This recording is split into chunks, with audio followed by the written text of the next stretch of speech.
Gothix.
Thank you so much, everyone, and welcome to The Grift. I am your host, Gothix. This show is going to be very problematic, and I hope you guys are ready. Today, I am joined by the Act Man.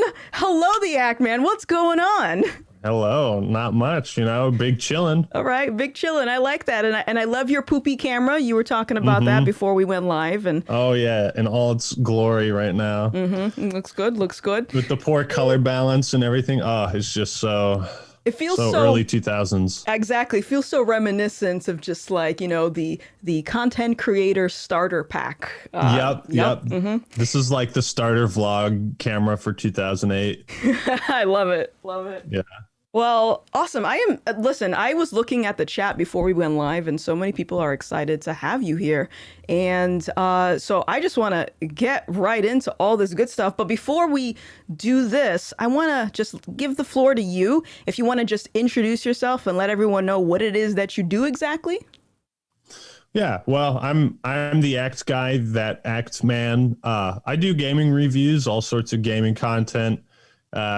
Try to be like exaggerative, a little bit hyperbolic, but deep at the same time. Sprinkle in some memes. I think I got a good recipe. The memes are like the seasoning. You got to get the seasoning just right. That's like the final taste. So yeah, just kind of like introspective gaming content. And sometimes I touch on the political side of it, but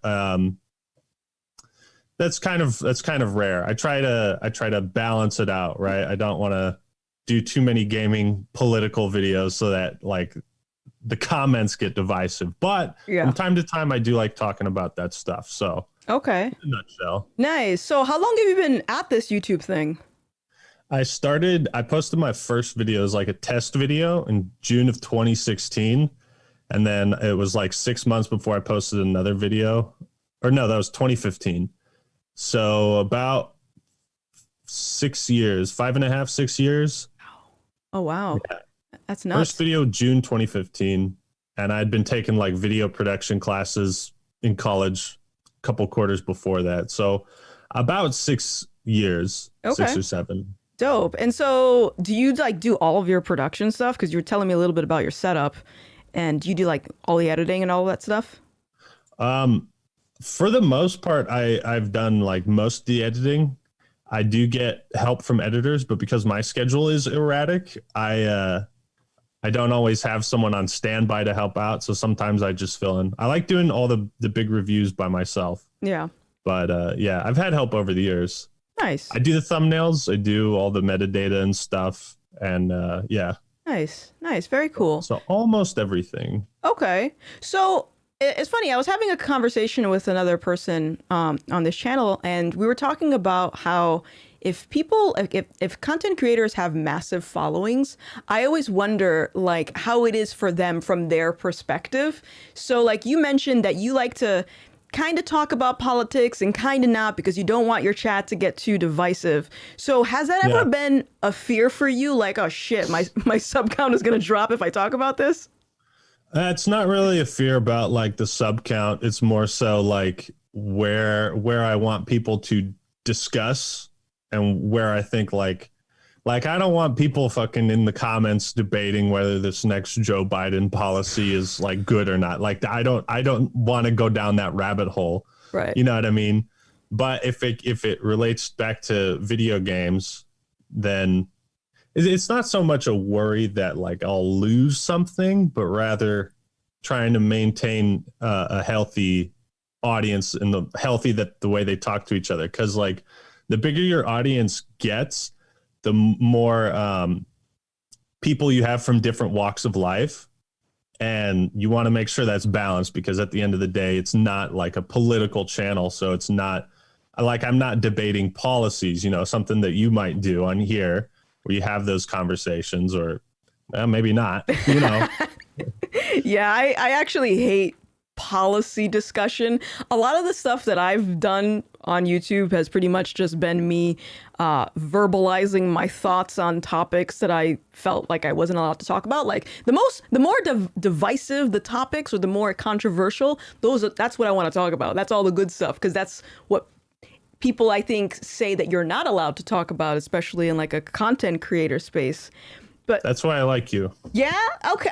Yeah, All right. That's why I was drawn to your videos. I appreciate that because I was gonna say, doing what I've been doing for like the last year and a half, I don't think it's possible to always keep the peace because like there's always going to be something where someone gets triggered by it. And it happened to me recently. I made a video I gave my opinions on abortion and people lost their mind. It's like, hold on, I can't even talk about this. What's going on? So. Yeah, you'll always step on someone's toes. Even Mr. Rogers had his haters, I'm sure, which just blows my mind. I love Mr. Rogers. Oh, right. Man. My thought always goes to that when I think about like people and not everyone's gonna like you. Someone's gonna hate you. And if someone as lovable as Mr. Rogers can have haters, then none of us are exempt. There's no hope for us. yeah, there's no hope. Oh man. So tell me about your whole gaming thing. By the way, before I ask you that, there was a comment in the chat and they said, be careful, he might get salty about not getting a free copy of Halo Infinite. What was that about? Oh, yeah. I just got salty because I didn't get a code for it, but I'm over that now. Okay. I don't know. Yes, even like that, you know, people just hold on to like weird shit. Yeah. You know, and they're still upset about it like months later. Yeah. I've had weird ass comments where you know, they're referencing something I said like 4 years ago as if like that's still representative of what I think now. It's funny that someone would say that in the chat because they're obviously trying to get under my skin. Mm-hmm. But it's like, dude, I'm already past that. Like I'm way far past that. Yeah. Well, and also what you just said is that a lot of people do like living in the past, like big time. Like even because I used to be on Twitch and this was like I really made my transition like 2 years ago. I still kind of stream on Twitch, but not like consistently. But there's still people that are just like bringing up shit that happened years ago. I'm like, do you make content? Like, what are you doing? Like, I don't understand. Like someone, oh man, it was so bizarre. I posted, I don't know, some tweet and someone was like, hey, remember when you sided with the people in Charlottesville and like you sided with the Nazi presence? And I was like, what the fuck? And they brought up this old ass comment from a video I don't even remember. It wasn't even my video. And it was like this comment. It was just so stupid that someone could hold on to this random comment for like 4 years. And then just one day they throw it out there on Twitter as if it's going to be this big bang. And I'm just like, Yeah. what the fuck did I just read? Yep. They're like, it is time. Yeah, it is time. I just can't be bothered to just hold on to receipts like that because they're just, you have other things to do. I don't get it. I mean, you should have your own life, you know? Yeah. Yeah. No, I definitely agree. I was gonna have a follow-up question to the haters thing, but I forgot what it was. It'll come back to me in a little bit. Anyway, so you said that you were thinking about going on to Twitch. Was that what I heard before we started? Mm-hmm. Okay. So why do you want to do that? It's mostly because every time I stream on YouTube, I try to be very selective with my uploads. Mm-hmm. And like notifications that I sent out, to a detriment on my part, because it means like a good month for me is like 4 uploads. Yeah. But if there's a lot of games that when I'm playing, I'm like, oh, it would be cool if I was streaming this, but I wouldn't want to like notify my audience that I'm playing like, you know, Warcraft 3 custom games or something. I just like, if I went to Twitch, I wouldn't really care about the numbers. Mm-hmm. Whereas on YouTube, I care about the numbers. And so it's more of a strategic decision. I got you. That definitely makes sense.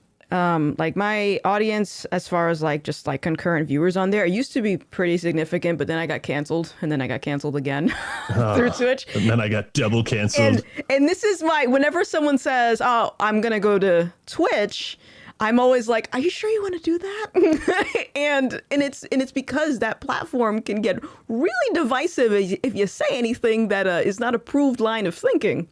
Yeah. There's a lot of places like that. Yeah. But I could get one of those, little pools. I could set up the pool. Yes. And I should be good from there, right? You should be fine. I don't know how they feel about guys taking their shirts off. You know? Like, today we're going to do like 300 push-ups in a row. Oh, my arms are so sore.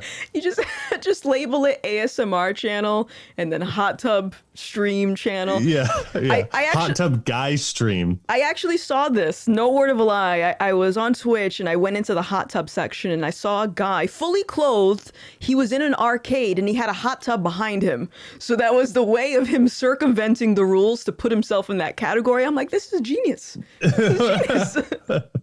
I love it. Are guys not allowed to do the hot tub streams? No, I think they do. I think they're allowed to do it, but I think it's like, okay, the hot tub streams are mainly for one specific sex. They're like, yeah, you know, and I don't think guys are gonna actually like bank off of it unless they're gonna make a mockery of the category, which I'm totally for. That would be great. That would be great. Yeah. But also, you could be, appeal to women, be like, hey, I just vacuumed the whole house. Mm-hmm. Mm-hmm. And they're like, oh my goodness.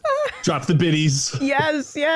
That's amazing. Well, I wish you luck whenever you decide to go on Twitch. If you need a moderator, I can just ban hammer people. You know what? I don't put up with it. I'm so over it. Yeah. Yeah. You seem like a no nonsense type of gal. Oh, I really am. It was so like we were saying earlier about people holding on to things. I think I pissed off a lot of people on Twitch because when they tried to cancel me, I didn't just disappear. I went over to YouTube and I started building my audience here. And to them, like they're just not computing. So it's like, how could this have happened? Yeah, how could this have happened? What, we did everything in the book. Well, I don't understand. Yeah. So, have you ever been canceled or been attempted? No. Okay. It would be interesting to see what that would entail. But like that tweet or that comment I left on a video from like 4 years ago, I guess that was someone's attempt at like, it's weird that people, I've never been canceled because I haven't really done shit to be canceled for. Mm-hmm. But also it's like Jenna Marbles kind of canceled herself.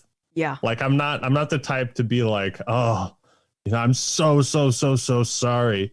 There are times when I've fucked up and it's like, yeah, no, I'll own that, but I'm not gonna disappear. I'm not gonna take down these videos or whatever. I'm not going to give in to your demands if you have any. So, no. That is very impressive. I applaud you for that mindset because that's something that I had to learn.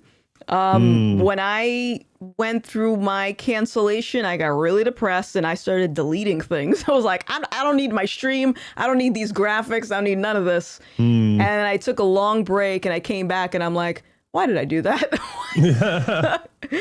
Yeah. So definitely, yeah, don't take the Jenna Marbles route. But I would also say that, you know, how you mentioned you haven't done anything to get you canceled. Even that is subjective now. Like you can just breathe. If someone doesn't like you, they don't like you. Yeah. You have an opinion different from mine. Exactly. You didn't finish BioShock Infinite. Don't expose me now. Yeah. Oh man. All right. So when I asked you what you wanted to chat about on this channel, you told me that you're really passionate about political extremism. And yeah, in a sense. Yeah. All right. And in what way? What things about political extremism is grinding your gears? Oh, well, it's always like when it comes to politics, it's always about what's upsetting me, you know, what's upsetting to me. And I just feel like I took one political science class and it was kind of boring, but I feel like that's the way like real politics is supposed to be. It's supposed to be like boring policy discussion. And in a lot of ways, it's become this like shit slinging contest of like, how can I insult the other person the best? Right. And how are they going to insult me? I don't know. I feel like this, when you get so far right or so far left, once you start embracing like extremes, then that's when you kind of lose yourself and it becomes just this like us versus them mentality. Yeah. Which I just don't like. I just don't like that. I don't like it either. And this is something that I have been struggling with because, you know, I started on the left and I basically I moved from the left to, I'm politically homeless. I don't take sides or anything. Me too. But I got to this politically homeless. Yeah, because when you say you walk away from the left, people are going to assume, okay, so now you're on the right. Now you're a Republican. I'm like, no. That's not what I'm saying. But I can understand how a lot of people they'll resort to this shit slinging contest because I got treated terribly when I was on the left, and then when I walked away, it was even worse. And reading my comments, I hear from a lot of other people that have gone through the same thing where they just get so like harassed and just like verbally degraded online all the time just because they're no longer aligning themselves with being on the left. Yeah, and try dating someone like that. Oh man. doesn't make for the healthiest home relationship, I gotta say. This is real. This has happened to you? Yeah. Oh man. Yeah. Well, what I was gonna say is I think that people get jaded after a while. You get jaded of being like all having this shit flung at you, and eventually you're gonna start acting kind of like in a hostile way. I think it's just out of frustration. So me, it's like, okay, I gotta keep myself centered. All right, these people, they're kind of cuckoo, but you know what? I get it. I totally understand. The media has a stronghold on them, and that's it. So you were in a relationship like that. Do you want to talk about that? Is that off limits? I mean, it's been long enough that like I don't really care so much anymore, but I definitely got a very firsthand experience of what toxic extremism is like. And it was from someone I was dating who was like, I would personally classify as radical left, and so it just left a lot of moments where it's like, oh yeah, did you see, you know, such and such happen? That was kind of messed up. And then, you know, it would just be like this huge argument where, you know, I thought one thing and I'm just sitting here trying to talk about it. And my ex would just be like, no, you're wrong. How could you think that? It's so disgusting. I don't even want to talk to you. Like, wow. You know, just go off. And I'd just be like, dude, we're trying to be in a relationship. Like, can we talk about this stuff? Is it like life or death for you? Is everything life or death? Yeah, I've gotten a lot of people that have asked me for relationship advice because they're in similar situations like that. And I honestly tell them, I don't know what to tell you. Don't date right now. Because I think a lot of people are like that. I mean, unfortunately. And also it's kind of sad because I haven't, thankfully my boyfriend and I, we align pretty much the same. We kind of just lucked out. So I don't see these problems. But I think that a lot of people that when they're in these situations, like the ones that are kind of, they're extremists, it's like they don't know how to disconnect from that. And essentially what it comes down to is you're having an argument about politicians that don't even know you exist. Like you're arguing about things that really it shouldn't affect your relationship in the same way that I lost a lot of friends because I voted for Orange Man. And it's like, well, how would this have affected our friendship? I don't get it.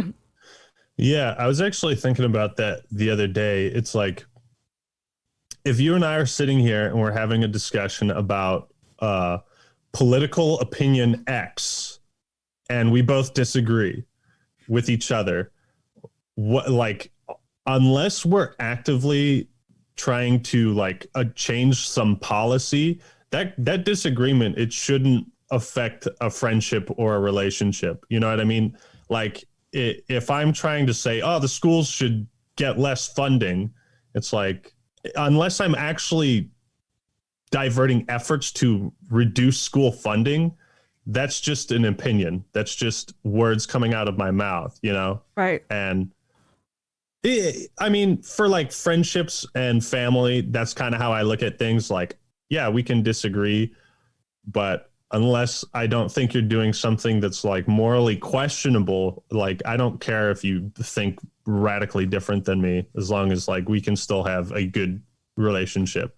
I think people get so caught up in their own beliefs and self-righteousness, that they lose track of what's important. And in the end, I think family is way more important than whether or not you voted for Orange Man. Yeah, I definitely think so. And I think that's how friendships or just relationships should be, is you should be able to have disagreements, because otherwise you're kind of looking for a utopia by having someone that always agrees with everything that you say. And to be perfectly honest, I think that would be very boring. I think having disagreements keeps me on my toes and it keeps things interesting. I mean, the Yes Man was a good movie. Oh, so good. So good. Yes. But nobody wants to be a yes man. Nobody wants to be. Yeah, don't do that, guys. Don't do that. It's almost like, are you dating me for me, or are you dating me in the hopes that my opinions will be exactly the same as yours? Right. Right. Like you're dating someone because of the person that they are, not because of what politician they simp for. Yeah.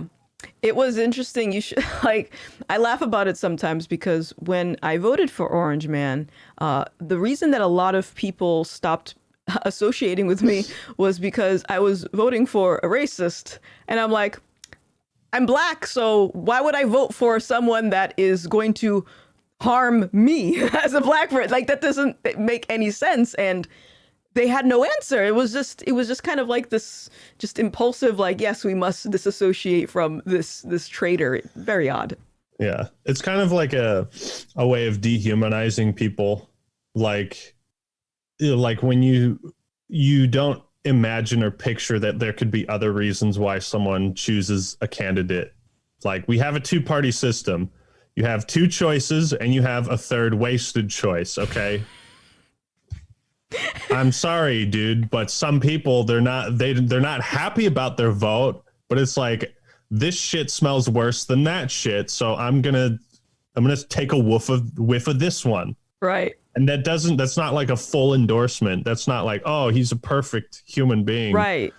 But if you say oh, I voted for Trump, it's like, right. Yeah.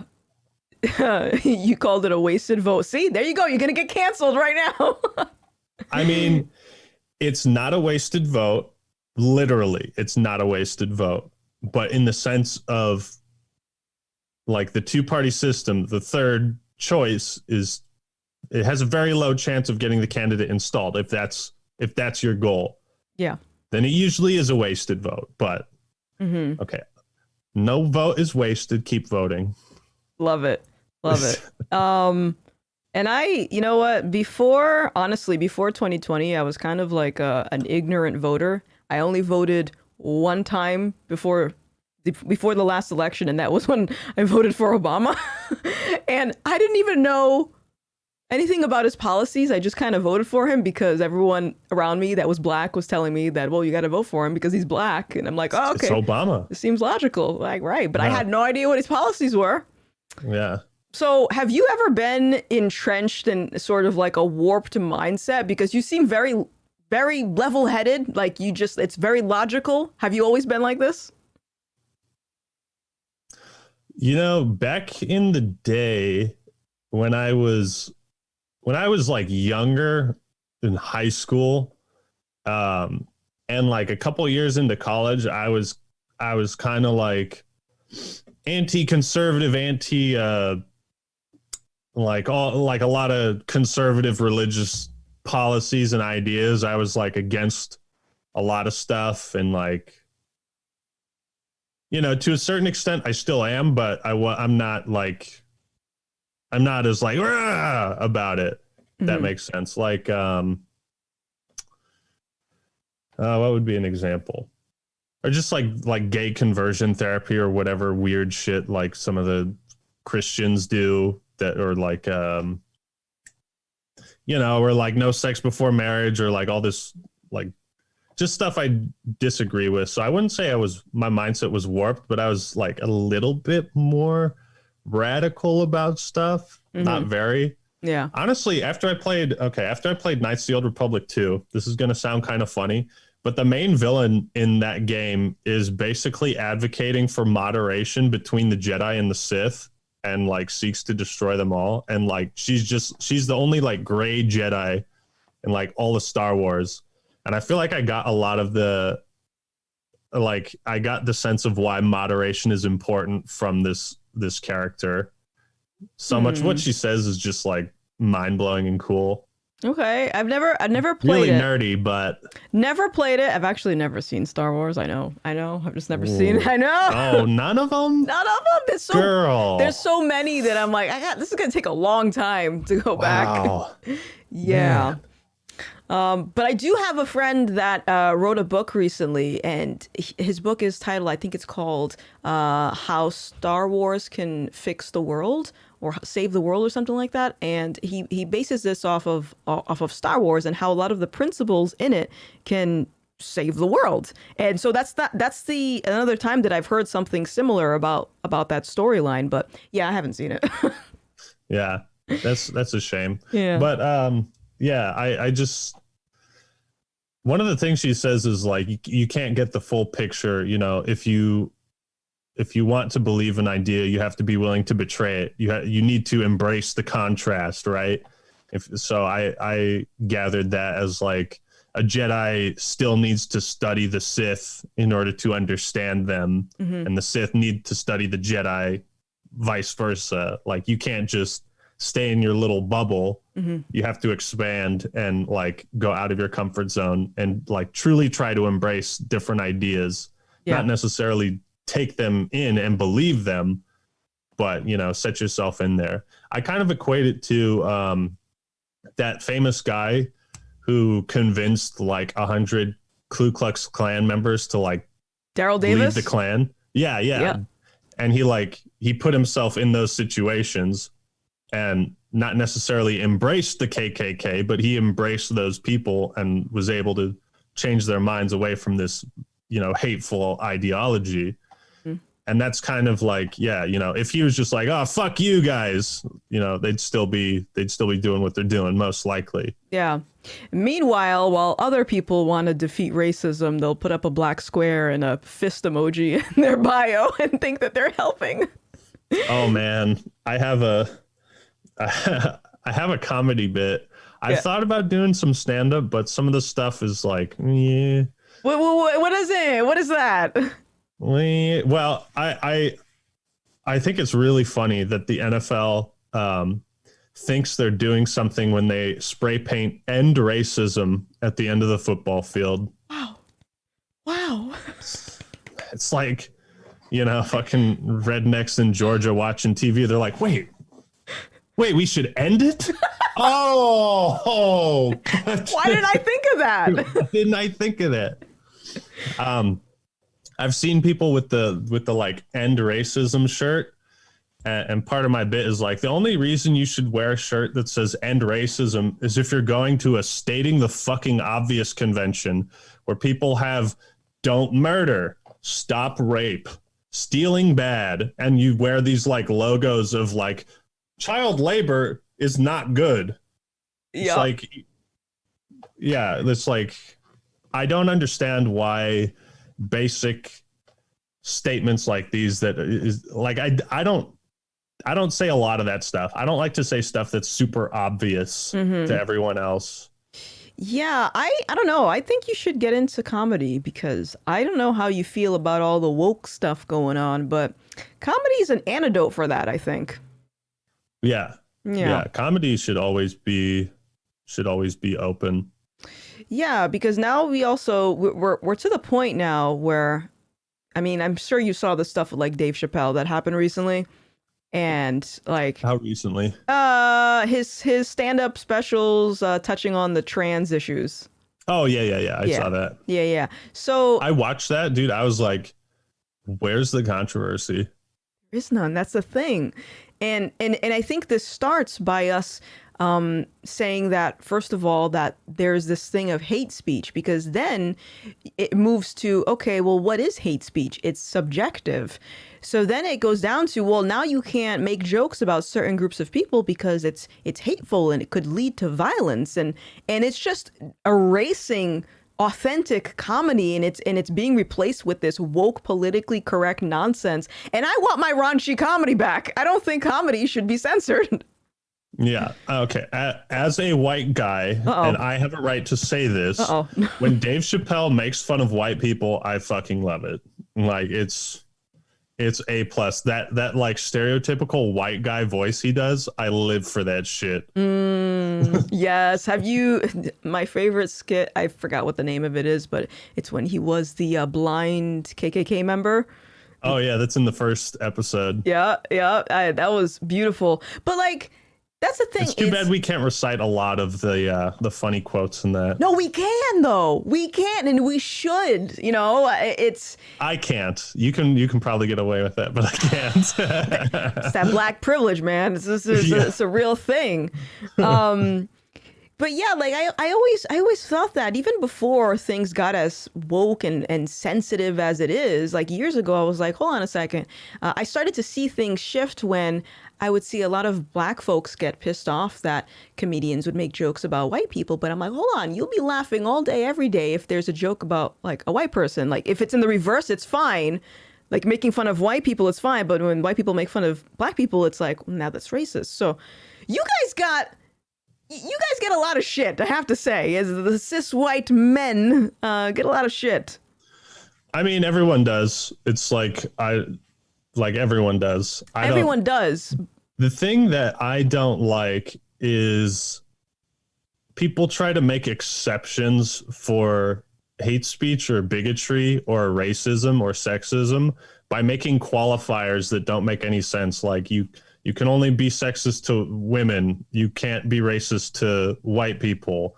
You know, that's a topic I've always wanted to talk about because I have 1,000 questions if you can't be racist to white people. Let's talk about. Can we talk about it right here? I can try to answer these questions for you. Okay. I got a buddy who's half Vietnamese and half Polish.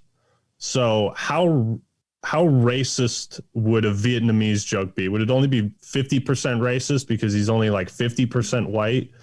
Are the Polish jokes okay? Are those like all good because you can't be racist to white people and most Polish people are white? Can I not call him a Viet Cong member? Is that too far? Like, where's the line drawn? You know? That is a white supremacist talking point, and you should refrain from asking that question. What other questions you got? What?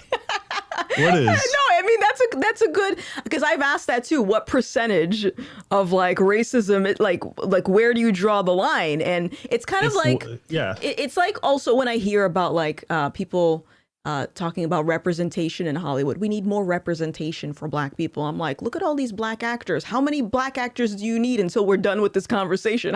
What is the percentage of representation do you need? So that is a good question. That was a joke earlier, by the way. You're not a white supremacist. I know I'm not. I've been called that, by the way. Wow. Yeah. Really? Yeah. Right.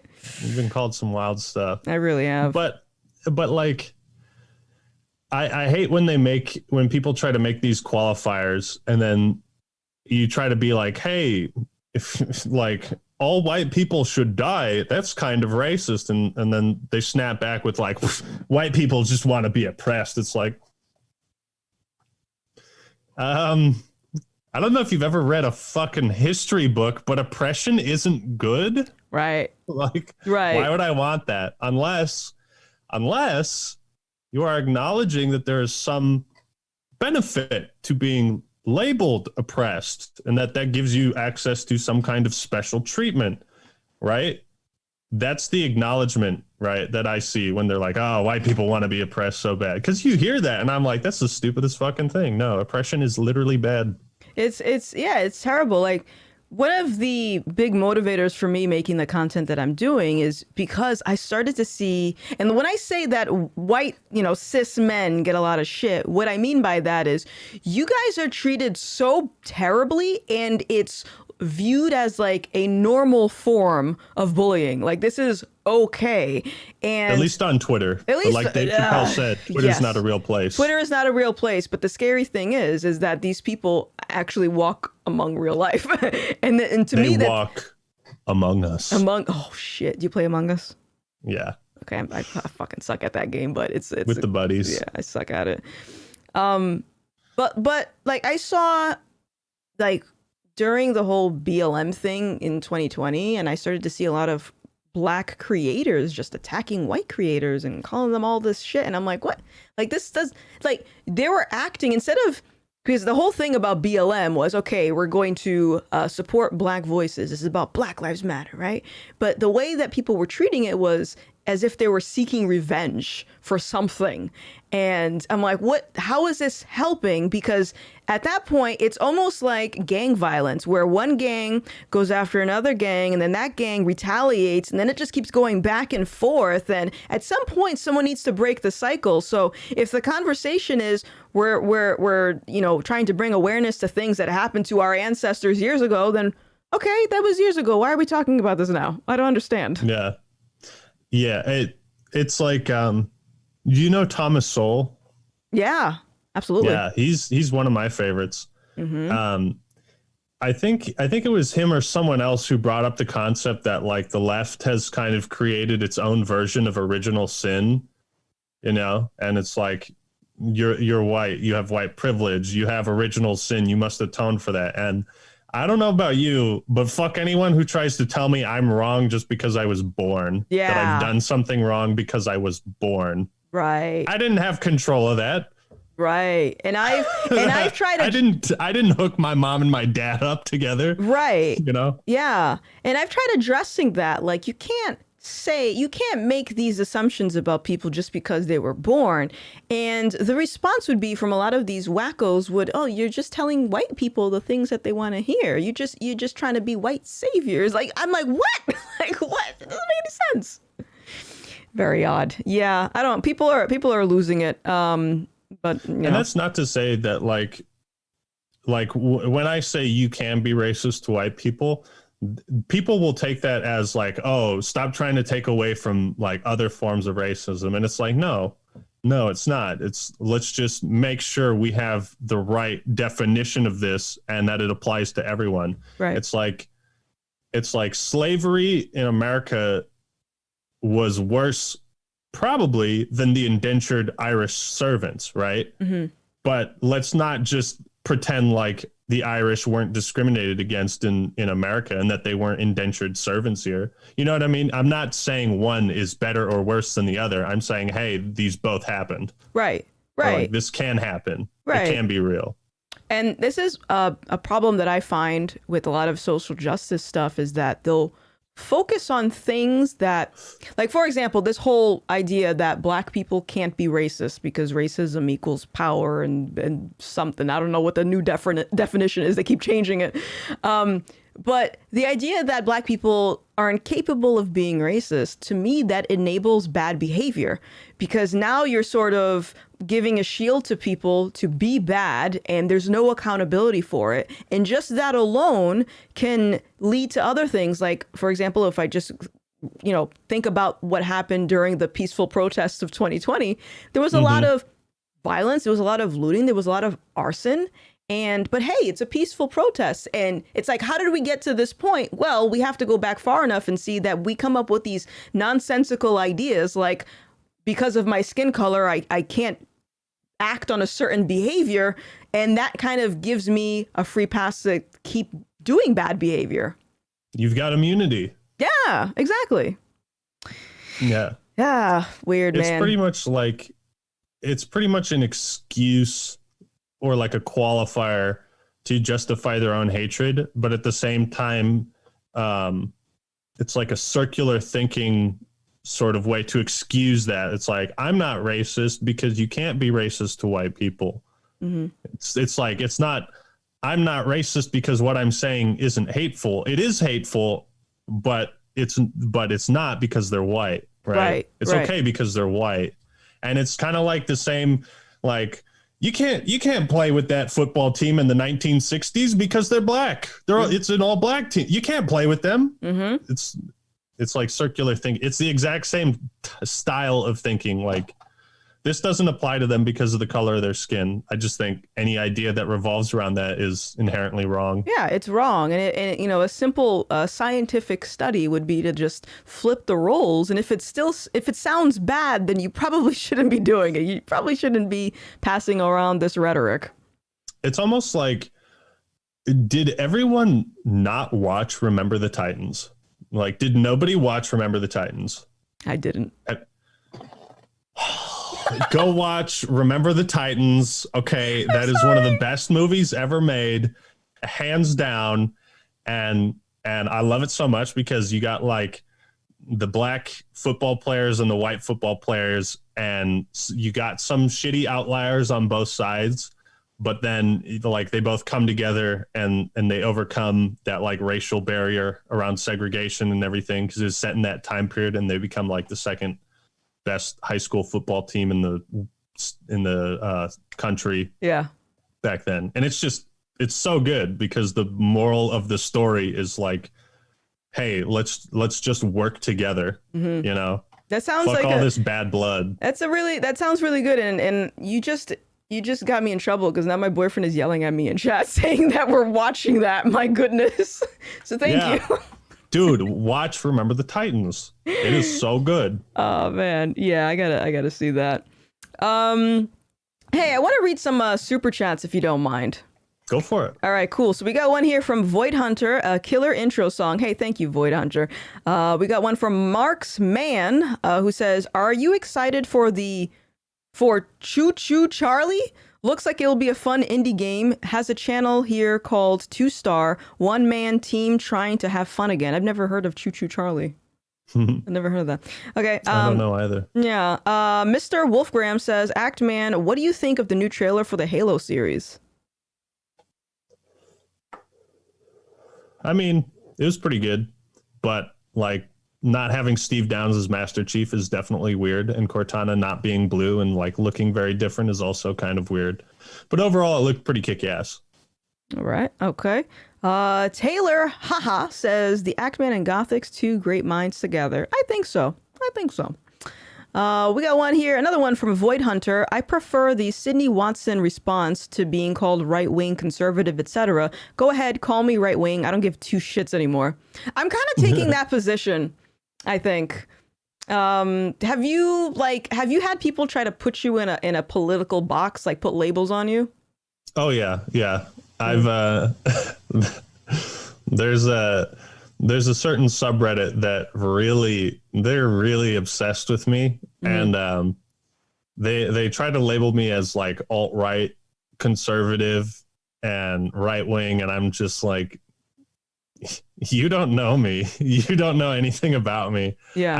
I don't come out and say like, hey, these are this is my political stance. These are my opinions, because I more or less keep that to myself on the main channel and on my second channel, because it's not really important or relevant. Mm-hmm.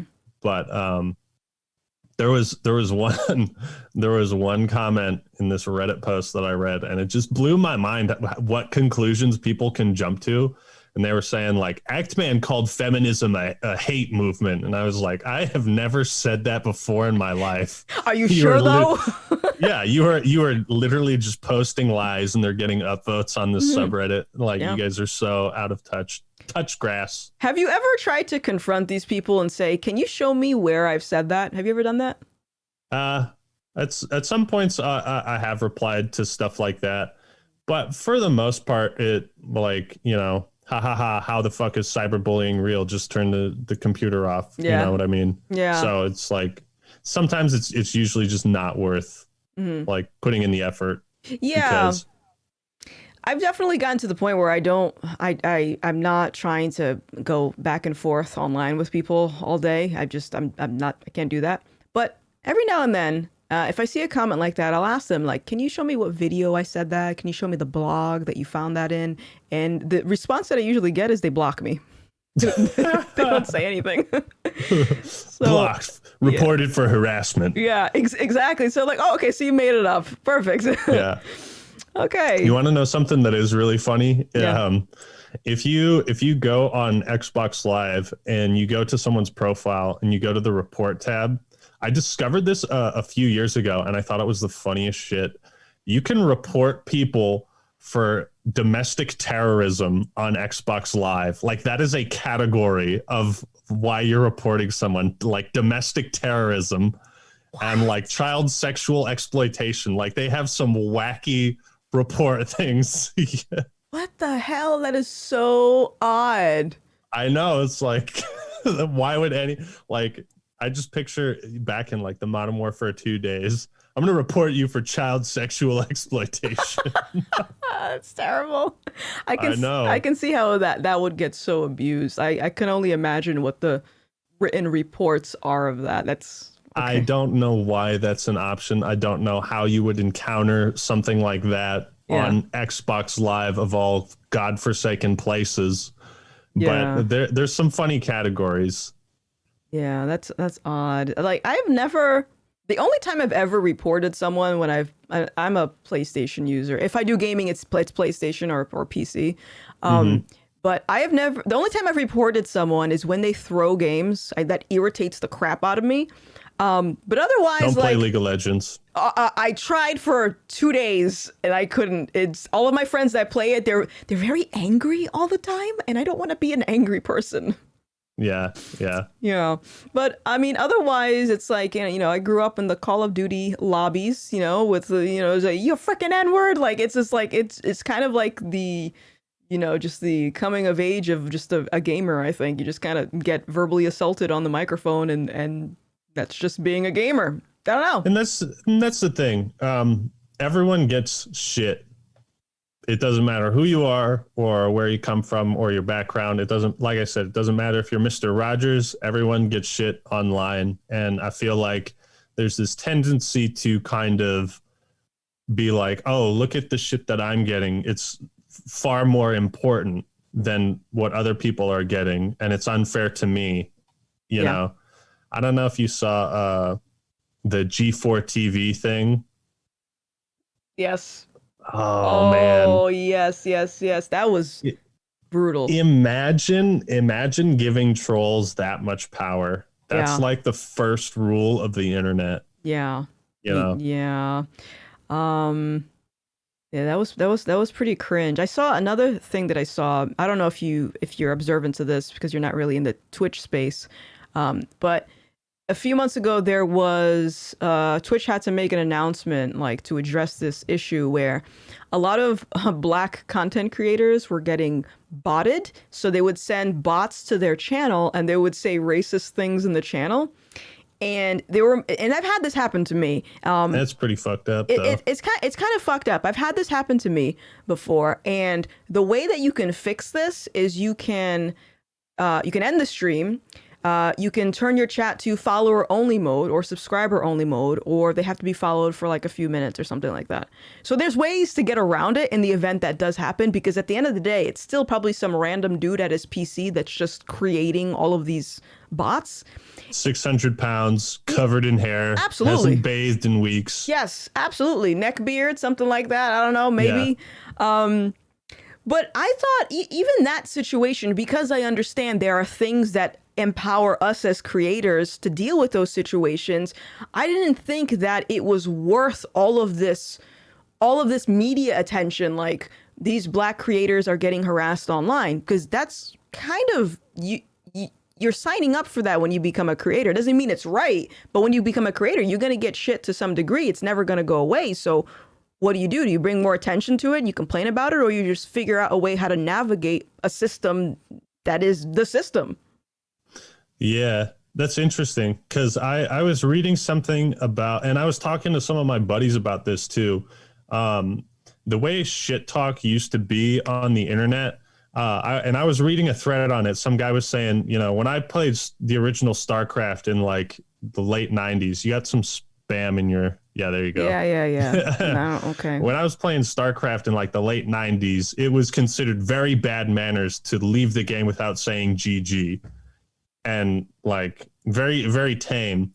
Unfortunately, I feel like shit talk has changed a lot from just like generic insults that you could say to anybody to kind of like targeted stuff. So like sending bots to say racist slurs in someone's chat who's Black, which is obviously terrible. But like the type of shit talk that I enjoy personally is more generic stuff. One of the best ones I ever heard was an Xbox message. It wasn't to me, but I saw it, and it said, "It must have been a sad day when you slithered out of the abortion bucket." Oh shit! Right? That is bad. If someone said that to me, I would be distraught. I would be like that's one of the most brutal things I've ever heard. It's brutal. But the thing about a statement like that, you could send that to anybody, and I feel like, unfortunately, internet culture has changed where it becomes targeted, or it becomes like based on who you are, and not like, you fucking suck, my grandma could aim better than you, or whatever. Yeah. Yeah. I do, I'm not really. So one of the reasons I usually play multiplayer with my mic off is because I can get very toxic. I just don't show it. But I do enjoy clever trolling, where people will string together words like that and come up with some type of a backstory. I'm like, oh, okay, that's very interesting. That actually took a few minutes to come up with. Okay. Yeah, it takes effort, as opposed to just like shouting racial slurs, which takes no effort and isn't funny, and it's not creative, and it's just like... Yeah. I'm going to confess something to you right now. Yes. Okay. Confession time. So I am totally against cancel culture, because I've gone through it. But before I came to this conclusion of thinking it's a bad thing, I tried to cancel someone who was another content creator on Twitch. Yeah. And it turns out that this person, I think, was like 16 or 17. And what had happened was, I was playing multiplayer. I was playing Dead by Daylight. And back when I was playing this, my username, it would say like my Twitch username on it. So the guy, after I whooped his ass, he went to my channel, and as he's streaming, he's looking at me, and he's just like, I can call this chick the N-word if I want. She's just a woman, just sitting here getting views, trying to, the typical like neckbeard commentary. And so I saw that he was in my channel. I saw the video. I clipped it. I put it on Twitter. And I was just like, I can't believe this guy is saying this, right? And then all of the anti-racist and the feminist came out of the woodwork. They were going to descend upon this kid. He ended up deleting his account. I don't even know if he streams anymore.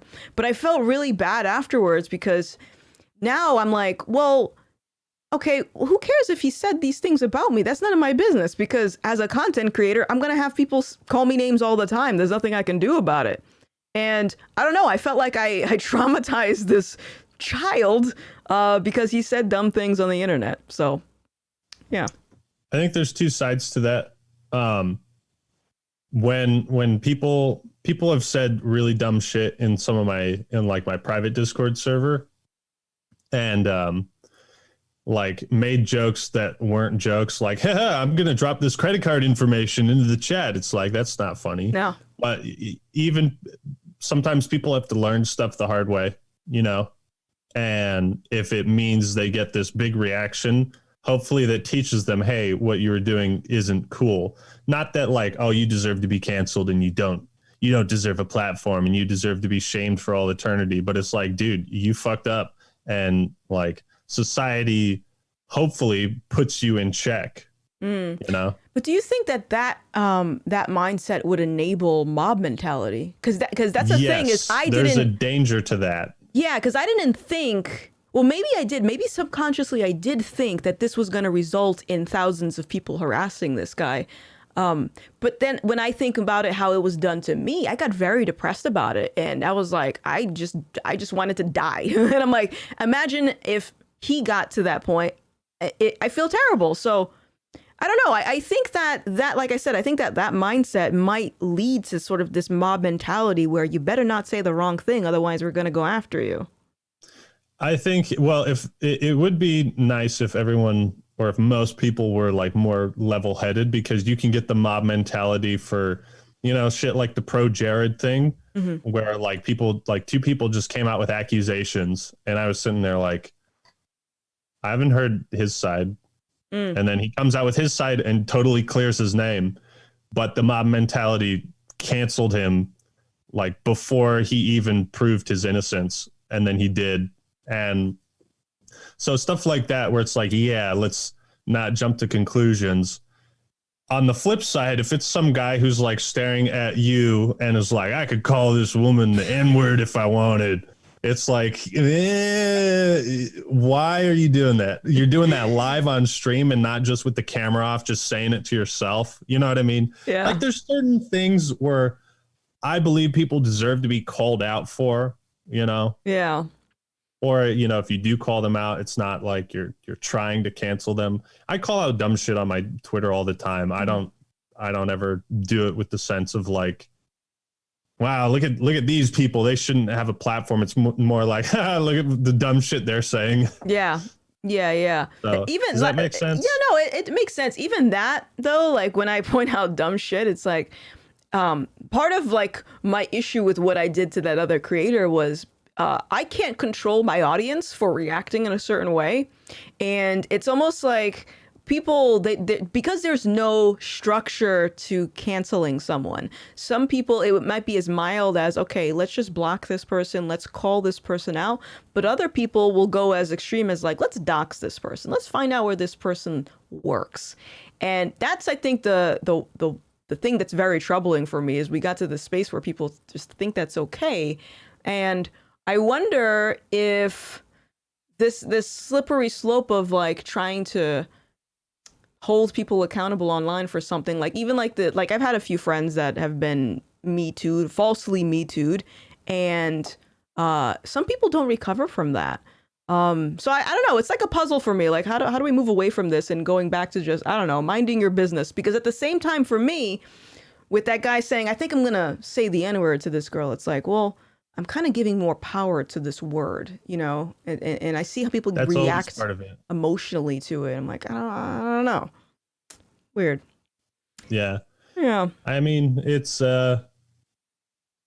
innocent until proven guilty is what we say in the courts, but mobs don't follow that. No, of course That's not. why they're mobs. Yeah. Because they don't want to wait for that.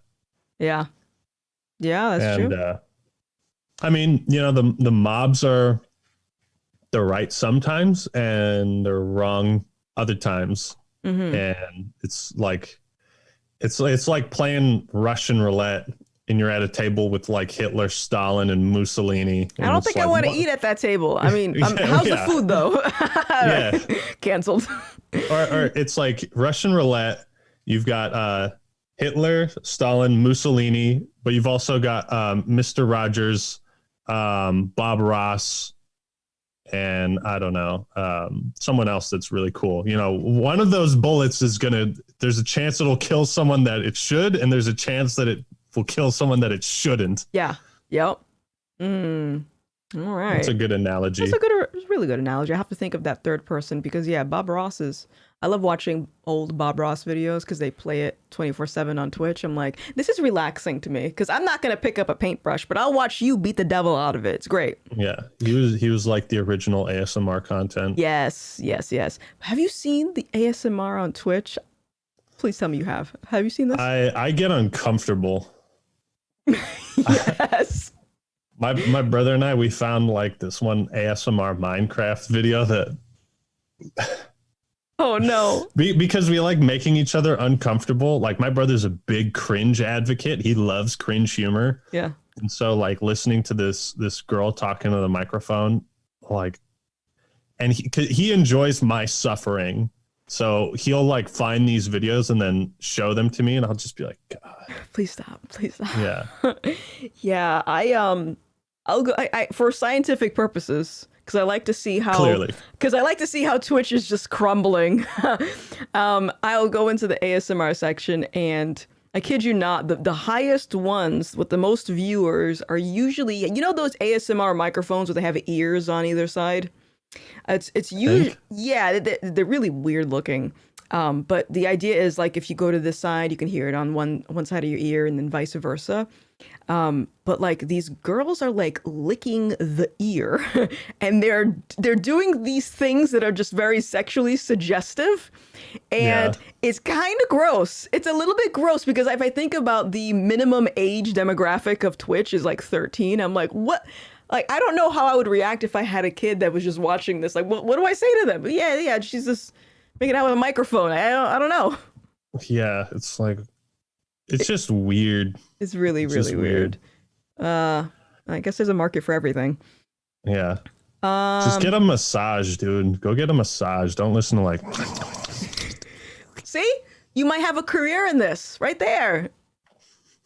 Like, no, please no. No. ASMR gaming. Yeah. I'll just turn the volume of the game down as quiet as possible, and then I just won't talk. Perfect. All right, so we got some more super chats here I want to get to. Yeah, go through them. Steelers Country said, Gothix, do you have any interest in bringing gaming to the channel? This channel, probably not. If I'm going to do gaming, I do it on Twitch. I do have another gaming channel that I haven't uploaded anything to, but this has been an idea of mine, is to get back and doing some gaming stuff. And Actman, Gothix 2, what's your opinion on the Dead Space remake coming out? You both do great work. Keep on going. You got any opinions on that? I haven't really seen much of it. I've only heard that it was announced. Yeah, I didn't see anything about it. I love the first Dead Space. Have you played it? No. Okay. Somewhat similar to BioShock in the sense of like you're in a facility that's where shit has happened and you're there to kind of like clean it up. Okay. All right. It's one of my favorite games to play and just turn off all the lights in the room. It's seriously like, whoo-hoo. Okay. It's like playing through the movie Aliens. Ooh, have you played Aliens, that Alien Isolation? No, I haven't. Okay, now I'm mad at you. Okay. I've seen gameplay, though. I've seen it, and it looks fun. It is a really fun game. Yeah. Okay, I'm going to have to check it out. Yeah. Shagsworth, hey, thank you for the super. Just presenting my weekly reparations from a toxic white man. Great conversation today. Thank you so much. My Cash App is in the description. It's Black History Month, in case you guys don't understand. Okay, so I need my Keep the reparations coming. Keep it coming.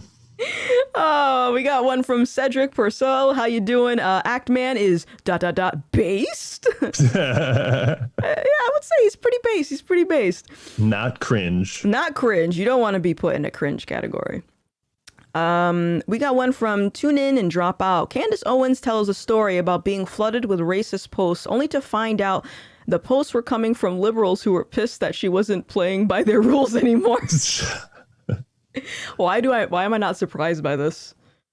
Yeah, I have a business email that I'm not gonna say which one it is, but people kept signing me up for like like Joe Biden campaigns and Democratic Nah. Party campaigns. I'm like, how much time do you have for this? I don't. That's pretty funny. Yeah. We got something here. Well, oh shit, we had two things from Ghost Wolf Primal, but the messages got retracted, so I don't know what it is. Sorry about that. Chaco Hooligan, thank you for the super. I'm wrecked because college, so I'm a bed, but have some guilt money, so I feel better. Thank you so much for the reparations, Chaco Hooligan. I appreciate it. I like Man. that, reparations. Yeah. So, all right. So, if you guys got any questions, by the way, for Ackman, leave them in the chat. Oh, I just got another one right here. Void Hunter, anyone here interested in Destiny 2? Witch Queen launching? 1 million pre-orders? I never got into Destiny.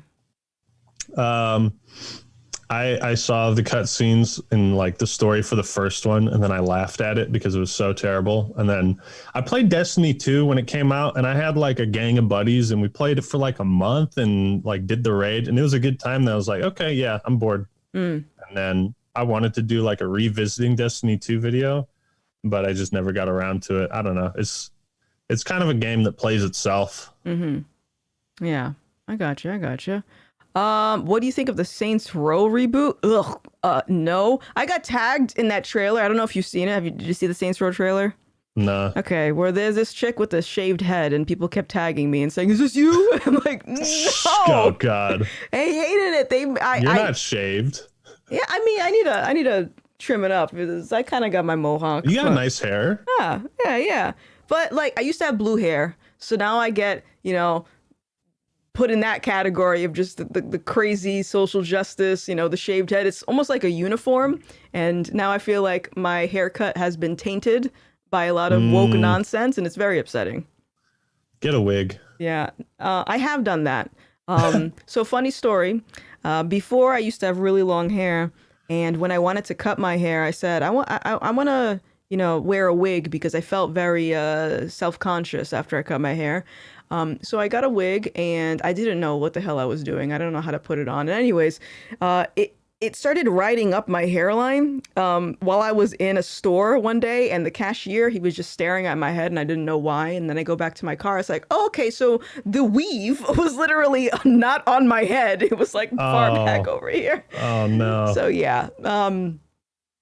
Yeah, that was a bad time. But moments you remember that nobody else will. Oh yeah, totally. Yeah. But I for a long time I kept my long hair. And I was like, I just want to cut it. I want to do fun things with it. So, all right, we got another one here from Ghost Wolf Primal that says, sorry, a bit drunk. That's okay. Don't apologize. There is always a grift, whether it's in crypto, the politics, or the media. What is your most hated grift? I'll let you go first on that, Actman. Grift. Yeah. Let me think about it. You go first. Mine is race hustlers, race baiting. That's and I'm very cautious to call people grifters because I've been called that because I shifted my content and now I'm speaking verbally about my opinions. But race baiting is one of those things where I can confidently say, definitely without a doubt, that these people are exploiting the feelings of Black people just to line their pockets, and that shit pisses me off. What, you don't idolize Juicy Smouye? No, I'm not a fan of Smouye. No. Absolutely not. We all have to call him that. Everyone has to call him that. Yeah. That's his new name. Yeah. I would probably say, I mean, yeah, like using feelings of Black people or like minority groups as a way to, basically say, hey, support me, or like race hustling. I dislike that too. I also dislike it, to go off what I was saying about like, I don't say shit that's obvious. Like I don't go on Twitter and say like racism is bad. Look at me. I'm a good person.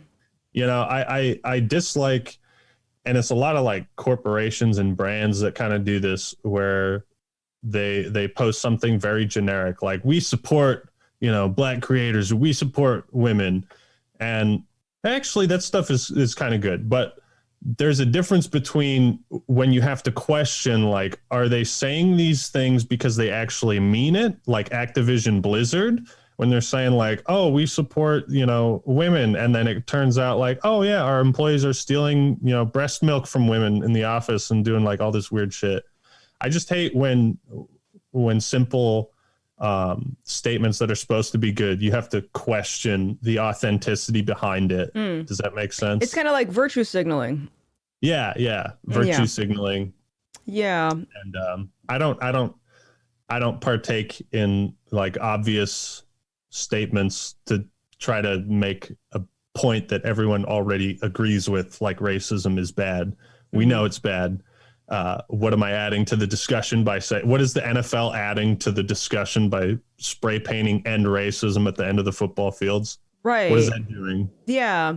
And it's interesting that you say that you don't need to say these obvious things to prove that you are a good person.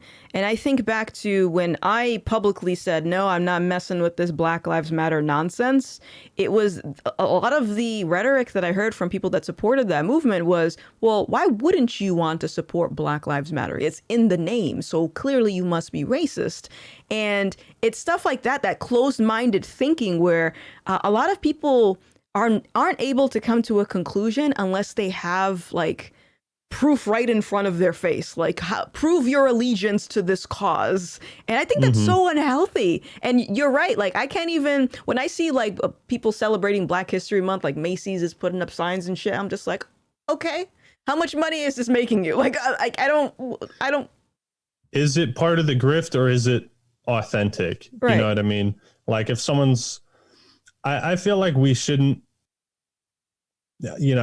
when people look at it like, oh, Black people have it so hard and all that. And no, I'm fucking this up. What I'm trying to say is we should help communities rather than look at like individuals. You know what I mean? Like there could be a community of white people that is like very poor and in terrible circumstances, in a community of Black people that's similar, and we should help communities as opposed to saying like, oh, you're Black, God, you must have it so rough. Oh, are you sure you're okay? Do you need help? That sort of thing. Yeah. I don't know where that point came from, but that's totally okay. I've been asked that though. I would have white people in my DMs asking me if I was okay after the George Floyd situation. I'm like, why would I not be okay? I don't understand. How do you feel about that? Because personally, like, and I'm not from what people would consider an oppressed or a minority group, but if I was being told or hearing that like I've got it so rough and that, wow, it's amazing that I've gotten so far, based on my birth circumstances, I feel like that would just be patronizing as fuck. It is. It's actually very upsetting. And this is why I hate movements like that or this victimizing of Black and brown people. It's because like that type of mindset is bringing the rest of the Black community down, because a lot of people don't think like that. Like none of the Black people that I have in my life think like that, or think that, their skin color is going to explain their future circumstances. And it's just very insulting. And if you want to think like that about yourself, then I think you should keep it to yourself. It shouldn't be something that's publicized as it is right now. And this is why I get so frustrated with a lot of companies that will virtue signal and do this, like, let's amplify Black voices and stuff. Like, perfect example, Twitch. I wrote about this today on my locals. Twitch, they're highlighting Black content creators for this month, for Black History Month. And I always ask them every year, I say, what are the political leanings of the people that you're highlighting? And they never answer me. But the reason I bring that up is because I'm trying to make the point that you're highlighting a certain line of thinking. Like, yeah, on the surface, you see Black and brown people, so it's diverse, right? It's inclusive. But if we go a little further, it's not. Yeah. And I have mixed feelings about that sort of thing, because it is nice for certain creators to like get a boost, especially if if it is deserved. I know some people that like make really good content and they don't have 10% of the viewers that they should have. At the same time, I wonder, like, are you just kind of using these black people and like promoting them as a way to make yourself look good? Is this for their content, for their benefit, or is this to, and that's kind of the unfortunate reality of like Juicy Smouye kind of let a lot of people know that there is a real grift out there to kind of manipulating or using these systems to get some personal benefit out of it. Yeah. Whereas I think on the more community-based level, which again, going back to like real politics and real change, it's fucking boring. It's unmistakably boring. You have to be like, okay, how much money do we allocate to this community? How do we do that? Where do we get the funds from? It's not like spray painting end racism on the football field. It's real change comes from those boring mechanical talks. Mm-hmm. Yeah.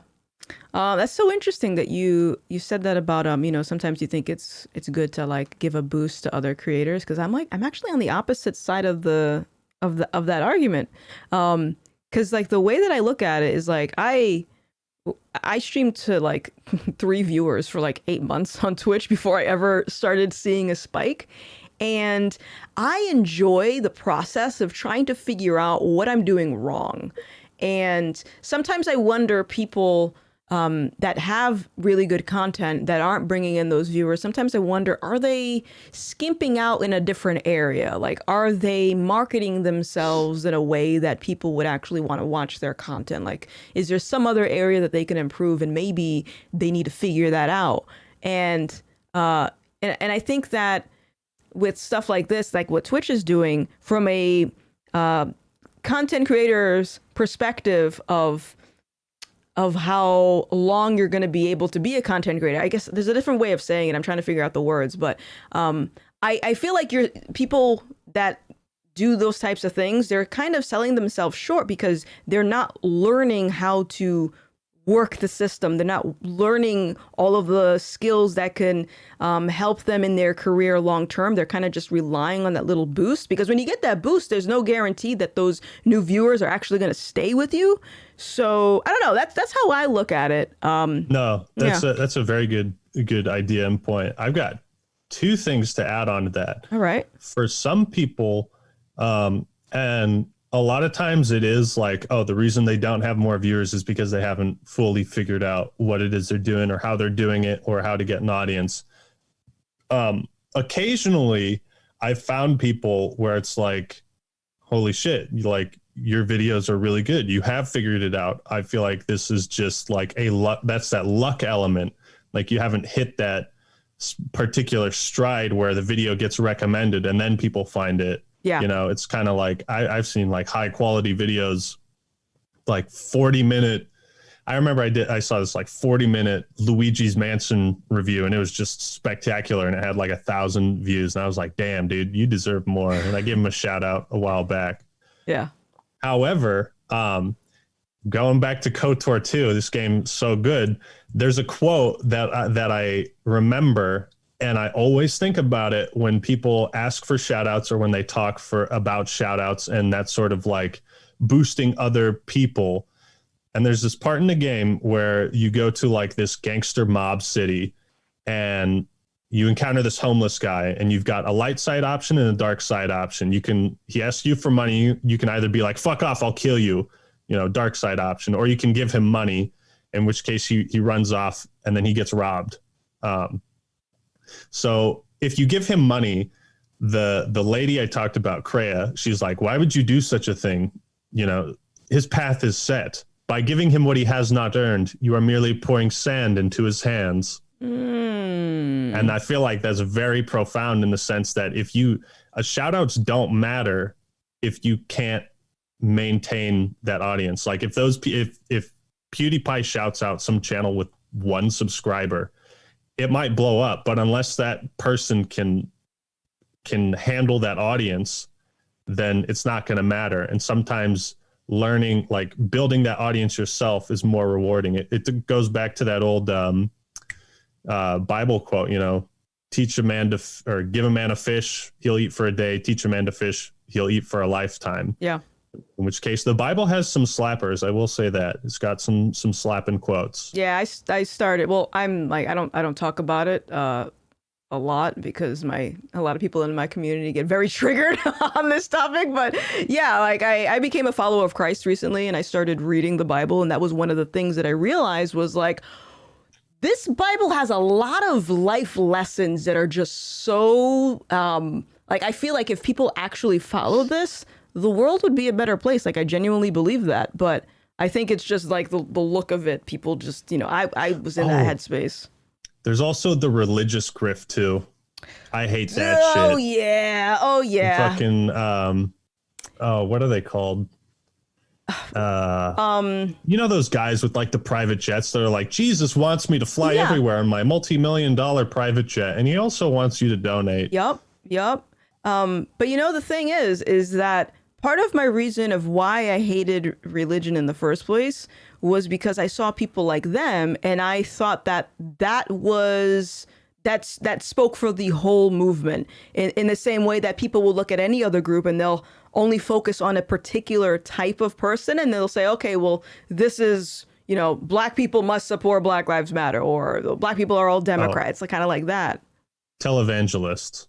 Also, someone said that quote is not from the Bible. Am I mistaken? I get what you're saying. I don't know if I've seen that, but there are references in the Bible that are similar to that, where they talk about like your using your hands and not being idle and working and not being lazy. There's a lot of stuff like that, but I don't know about that in particular, but I've heard it. There's more long-term benefit in earning it yourself than in having someone give it to you, right? I've wanted to shout out my brother. My brother has kind of like dabbled in making videos and stuff, and he'll do like some shit posts and, kind of experimenting. And, he doesn't ask for a shout out, but I'm like, dude, I want to give it to you, but you need to like, if you want to be serious with this, then you need to kind of figure this out yourself until you can prove to me that you deserve it and that it would be beneficial, because I would feel bad if I gave someone a shout out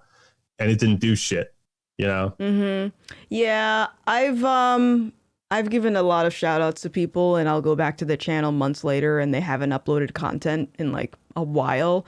And I think this is also part of working on improving your skill set as a content creator, because it also builds perseverance. Because who knows, 8 months into this journey of working on your skill set, you may be like, you know what, this is too much. I don't feel like doing it. And you know what I mean? It's going to be a shout out for nothing.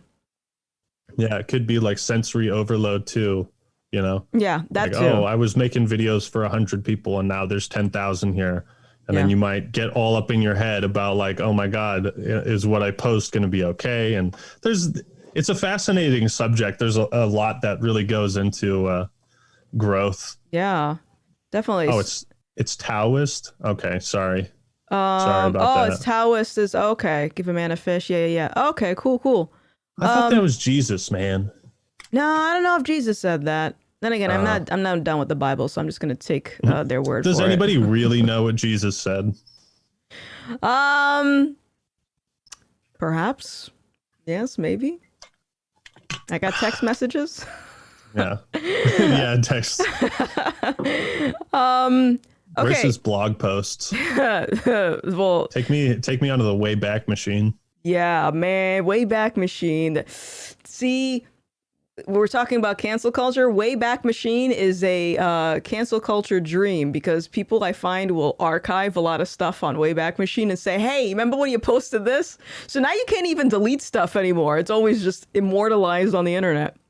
They have to archive it though, don't they? Like they have to. Yeah. But I've seen this happen. People will take the time to do this. Yeah, it's wild.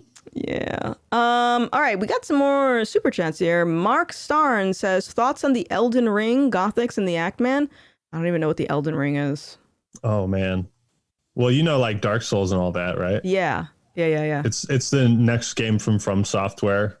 That's kind of like, I haven't watched too much of it because I want to go in mostly blind. Those games are always best when you go in blind, but it pretty much looks like open world Dark Souls. And Okay. From Software is one of those companies where like their worst game is Dark Souls 2, and Dark Souls 2 is still like by industry standards, it's still phenomenal. So they've never put out anything less than really good, in my opinion. So it looks fucking awesome. Elden Ring. My boyfriend is telling me in the chat that I know Elden Ring. Do I though? I don't know if I do, but I've played like Dark Souls and all that stuff. I've never finished any of these games. I just get frustrated and angry, which I think is just part of playing the game. No, it's absolutely part of the game. Yeah. If you're interested, I might have a video you would be interested in, but it's Okay. It talks about like the easy mode in Dark Souls and in Elden Ring, and I kind of discuss that subject and why I think an easy mode would not benefit the game. And part of that frustration is it's like trial and error and learning that perseverance in the game. Yeah. And learning what you're doing wrong. Kind of the same thing we were talking about with YouTube. Yeah. And like you go through that process, and that creates the ultimate reward, that satisfaction. So are you saying that the player should get good? Is that what you're saying? Yes. As trolly as that, yeah. And I talk about that as that is normally used in like a troll sense. It's actually very true. Like if you're struggling, do something about it. If you can't beat this boss, look up help online. You know, or if you get stuck, like that's the way that I play games. If I'm having a really tough time, I'll look it up, but I won't look it up in advance and like follow a guide all the way through, because then I'm just like, I'm not really playing it on my own. Yeah. Yeah. I remember one game I used to play a lot when I was a kid was The Sims. Like I'm talking like when they were like pixelated Sims. And I figured out 2003. Yeah, like The Sims forgot about like Hot Date, like all the expansion packs is Oh God. yeah. But I figured out how to use cheat codes and to get a bunch of money to build my mansions. And once I figured out how to use the cheat codes, I actually fell out of it because it wasn't challenging anymore. And even now when I play games, if someone's throwing a game, which is why I say I report them, it's not fun for me. You're letting me win. What's the point of me playing this? Yeah. Which is why I've never understood hackers. Yeah. Like I just don't understand for certain games. Like if you agree, did you ever play any real-time strategy games? No. Okay, so games like the original StarCraft and Warcraft 3 and Age of Empires 2, sometimes they have like ridiculously over-the-top difficult parts that are like, okay, I'm going to put this cheat code on and make my units invincible for 30 seconds, and then I'm going to turn it off. And that's the type of stuff that I'll do sometimes if I'm like really frustrated. Yeah. And that's at that point where I'm like, this mission fucking sucks. Okay. You know? And I just want to get past it. All right. So I will say I have joined hacked lobbies when I used to play Call of Duty a lot. And if I'm thinking of just like Modern Warfare 2 was probably my favorite one. And I would join these lobbies, and I'll admit I would have all of my guns unlocked, all of my perks, all of my call cards, and I'm like, okay, this is cool. I'll still play the game, and it might suck, but it's not actually affecting the game because you still need some level of skill, or at least I think you do. I don't know. Yeah. The game's probably hacked to shit now, but yeah, I've for the most part, I don't like hackers in that sense where they just disrupt the game itself, but otherwise if it's just like perks or skins, it's whatever. Yeah. They used to do the thing where they'd hack their name and they'd put like the X and the A button in their name. I don't know if they ever did that on PlayStation. I don't recall that. No. No. All right, we got some more super chats here. We got one from a Negro. Thank you, a Negro. I don't know if I asked you this yet, but what is your stance on gun control? If you own guns, what are they? My stance on gun control is that gun control doesn't work. And if people want to do bad things, they're going to do bad things regardless if it's legal to get a gun or not. And no gun yet, but I'm working on it. What about you? Me? You want my stance on gun control? Yeah. Yeah, it's nice because I don't often have a reason to talk about political stuff or like what I believe. obviously, like, it is an amendment and it's a right, although the amount of violence in the country suggests that something should be done. I don't know what exactly that is, but yeah, it's there's definitely too much gun violence in the country, but it's kind of like cars, you know. You can't take away everyone's right to drive a car just because car accidents happen. You can't take away everyone's right to own a gun just because some people shoot others. Again, that kind of plays into my moderation. Like, I don't know, maybe certain guns should be like, you have to go through a very tedious, lengthy process to discourage types of people who impatiently want it for some crime or whatever.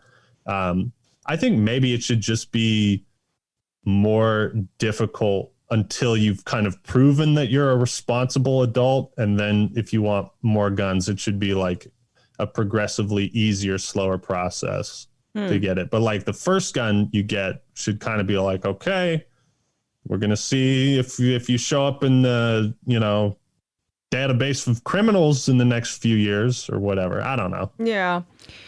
I guess my stance is, because you said, you know, I don't know how to fix all of the violence. And I'm just going to take a swing at this and say that I think a lot of the gun crimes that happen, I think by and large are by people that don't legally own the guns in the first place. Like, I think they got it from the black market, the dude down the street in the alleyway, something like that.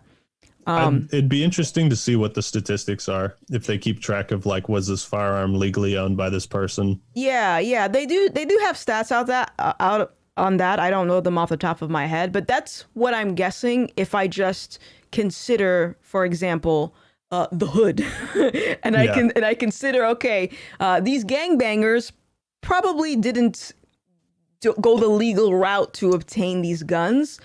Granted, there are people that have legal firearms that do atrocious things. So, in my opinion, I think the solution to this would be fixing culture, but before that, also helping with the mental instability of a lot of people. Like, I don't think that, like right now, just looking at the data for this, it kind of exhausted me when I saw the numbers.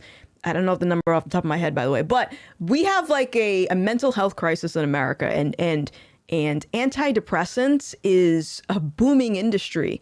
And to me, when I see numbers like that, it's like, okay, so are we not properly addressing mental illnesses, or are we just handing a pill to someone and then that's it? Because you got to use that with other things. But then also from the culture aspect, if I think of, again, the hood, and I think of hip hop music, the mainstream hip hop music, like just listening to the lyrics, it's like they're glamorizing violence and just terrible things. So I can understand how being mentally unstable and then being in an environment where that sort of culture is glamorized, I can see how it would end up in situations like that. Yeah. I think there's like parts of it, because, you know, you got like old school NWA, and you can look at it from a few different sides. You could look at it like, you know, these guys are glamorizing violence and like abuse towards women and all this stuff. And you can also look at it through the lens of like, this is them relaying their life experience through music. And like, you know, some of their songs, it's like, it does sound like they're glamorizing it, and other songs, it's like, man, this is fucked up. Yeah. You know? Yeah. So for music, it's kind of like artistic expression in some ways, but in other ways, you know. It's so interesting that you say that, because if you would have asked me like a year ago, I would have said, you know, I believe in free artistic expression. People should be allowed to express themselves. And even my position on that is slightly shifting now, because if I consider, for example, like black media, like the BETs and all that shit, and how a lot of the people that they platform, a lot of them are kind of on the same mindset. Like they have the same beliefs in a way. And if I look at the artists within like black media, it's like if you have a young kid that's in an environment where that's all they listen to is just that, I can see how it would, you know what I mean? Like it would lead to like how they perceive life and how they go about life. So in those situations, I'm like, I don't know. There's like, how can that be fixed? Because you can't take away someone's free expression, because then that's the slippery slope of censorship and having the wrong line of thinking, which is what I think people are dealing with now. You know, just being ostracized for the way that they think. But I don't know. That's actually a really tough one, and I think about it all the time because I see what it does to people on a societal level if that's all they're always consuming. Yeah, like.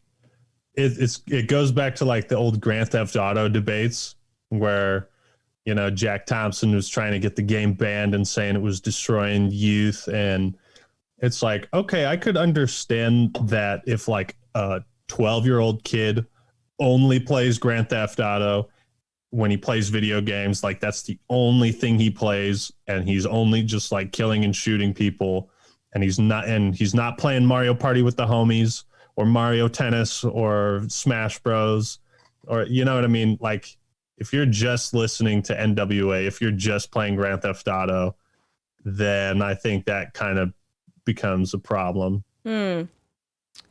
See, I'm not, because someone did say it in the chat. They said Gothix. Or it can be. It can be a problem if it's like that's all you're absorbing. You know what I mean? Well, also, like, because someone said in the chat, that sounds a lot like the whole video games cause violence thing, and I think that's ridiculous.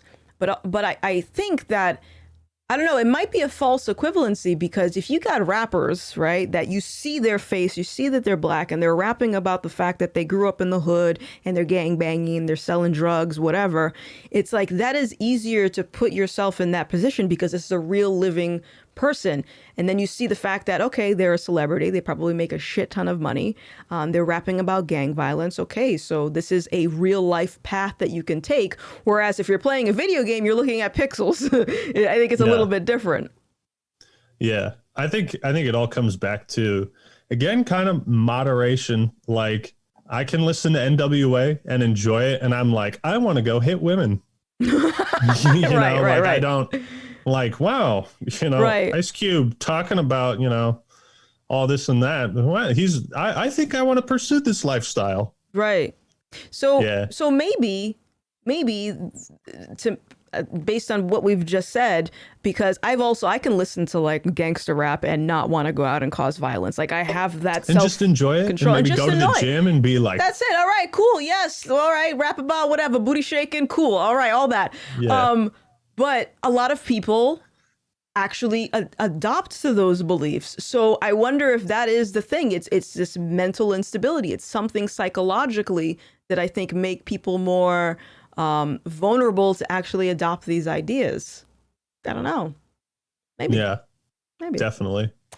All right. How much time you got left, by the way? We've been going for an hour and 37 minutes. I've been love chatting with you. Oh, likewise. Let me see. I did have something I had to do. Let's see. I can chat for like 10 more minutes. Okay, cool. All right. I got some more super chats actually. Yeah, if there's any burning, dying questions you have for me. Let's see. Did I ask you this? There's a lot of Halo questions. Thoughts on the new Halo show? Yeah, I think that was already asked. Okay. All right. We got one. Hey, Cannon Hope Tap. Thank you so much for the super. What is this? Oh, okay. Disco Cobra. Hey, thank you so much for the super. While I'm here, what type of music do y'all get into? Gothix and Act Man. I tend to get more into new metal and hard rock stuff. Many subgenres. What kind of music you listen to? I listened to a little bit of everything. For the longest time, I was a diehard not country fan. And then Tennessee Whiskey just changed everything. Really? Okay. I like certain country songs. Okay. I kind of hop between a lot of genres and styles depending on my mood. Like when I was in high school, I was listening to a lot of gangster rap and I was getting into that. In college,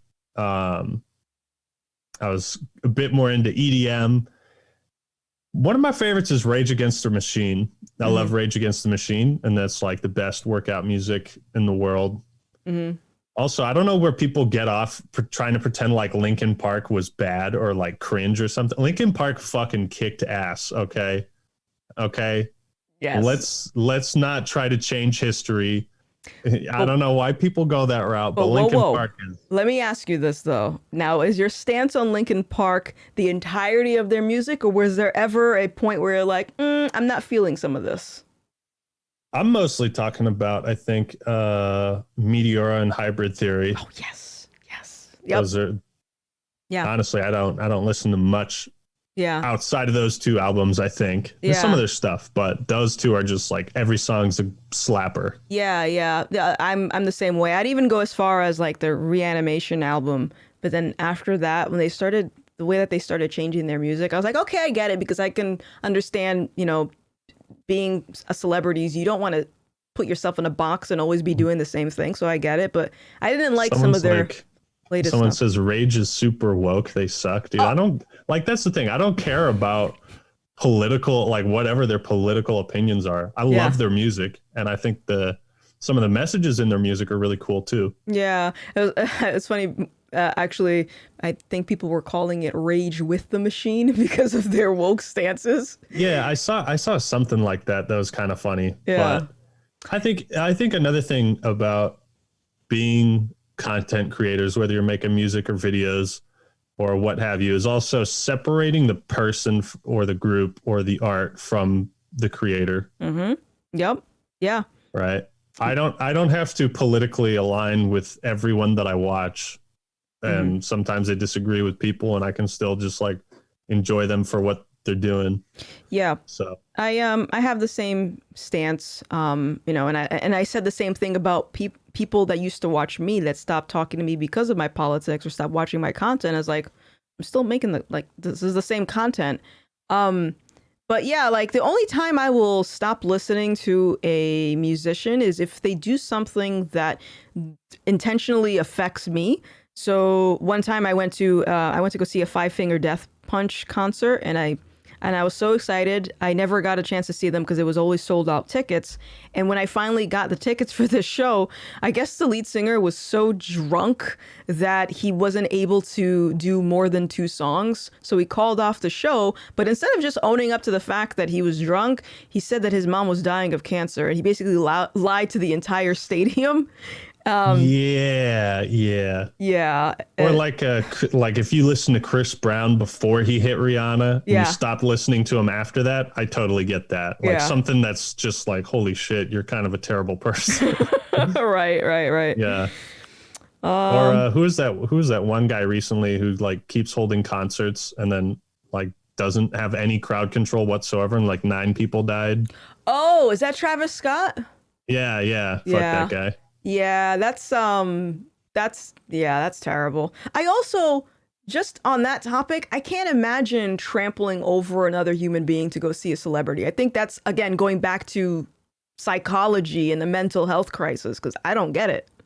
I think that's just one of those really weird, bizarre phenomenons where like it's like stampedes. It still applies to humans in some capacity, despite how advanced we think we are. We can still be susceptible to those like random, like, oh, we're all running this way. Okay, don't stop. Just keep running with the herd. Black Friday sale, Yeah, I hear you. All right, we had another question here actually from Cicero. Have you played Horizon Zero Dawn, and what do you think of the upcoming sequel, Horizon Forbidden West? I've never played it. I've seen it. It looks beautiful. So I got no opinion on it. Looks gorgeous. Yeah, I played the first one. I wanted to make a video on it way back in the day, but again, just one of those things that just for whatever reason fizzles out. I thought it was really cool. I mean, you're fighting robot dinosaurs. Sign me up. Selling point. That's all you need. Robot dinosaurs. Yeah, man. Let's see. I think the rest of them are just comments. Soundwave Spectre said, "Oh my God, Actman and Gothix is like my two favorite creators." And then they said, "Keep the Based Brigade going. You guys inspire me to be a content creator." I like that, Based Brigade. The Based Brigade. Yes. I can't tell if it's slightly cringe though. It's okay, but you said that cringe is something that your brother likes, or I think you said your brother, yeah. So you're used to that. It's fine. Yeah. All right, cool. Well, this has been really fun chatting with you. And whenever you want to do it again, let me know. I sent you my Discord. Feel free to message me whenever. Feel free to spam you. Yes, absolutely. Gotta kick it with your boyfriend. Yeah, he'll be excited.